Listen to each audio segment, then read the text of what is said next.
My name is Mike Sullivan. I'm a former IRS agent and teaching instructor. Welcome to my YouTube channel, the home of the 5 minute or less video. I don't want to bore you, and you don't want to listen to me any more than 5 minutes. I worked at IRS for a decade. I've been in private practice for 4 decades. So yeah, I've been doing this for 50 years, and I still look great for doing this for 50 years. Anyway, I want to talk to you about why everyone is not eligible for tax debt forgiveness. Everyone sees these marketing ads and all this stuff, and everyone thinks, oh, I want to do an offer, I want to do an offer, I want to do an offer in compromise, I want tax debt forgiveness.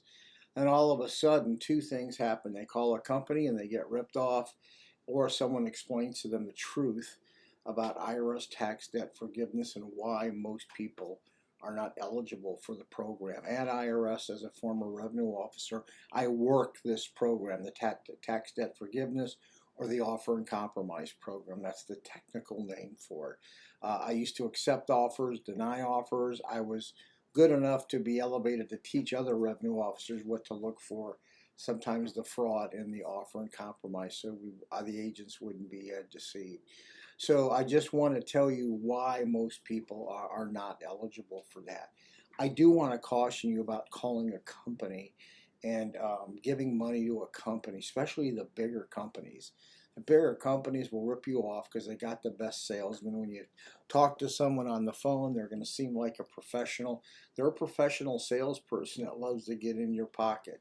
If you're going to do that, ask the person on the phone what their qualifications are, and are they a former IRS agent, are they a tax attorney or CPA, or enrolled to practice.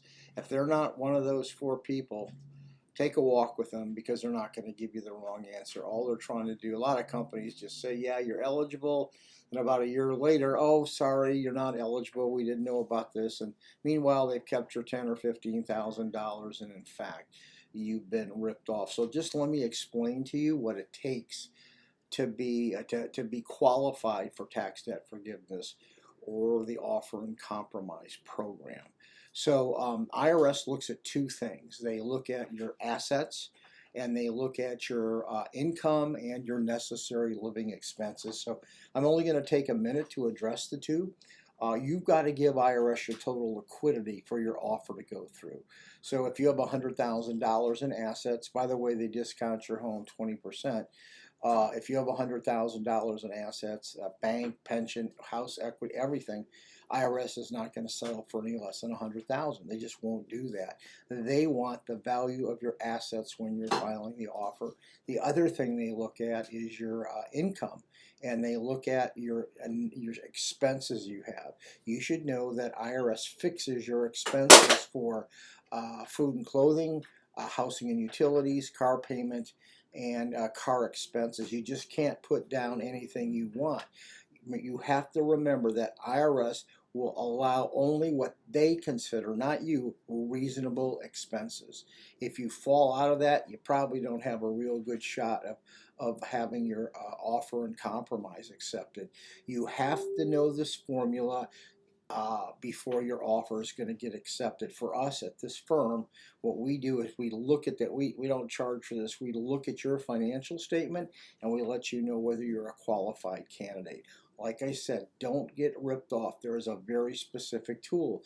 IRS has a pre-qualifier tool. You go to irs.gov, pre-qualifier tool for the offer and compromise, and they'll kind of walk you through. Now, that's not a catch-all for everything. There's a lot of things a good professional can do to get your offer through based on some of the measures that we're talking about.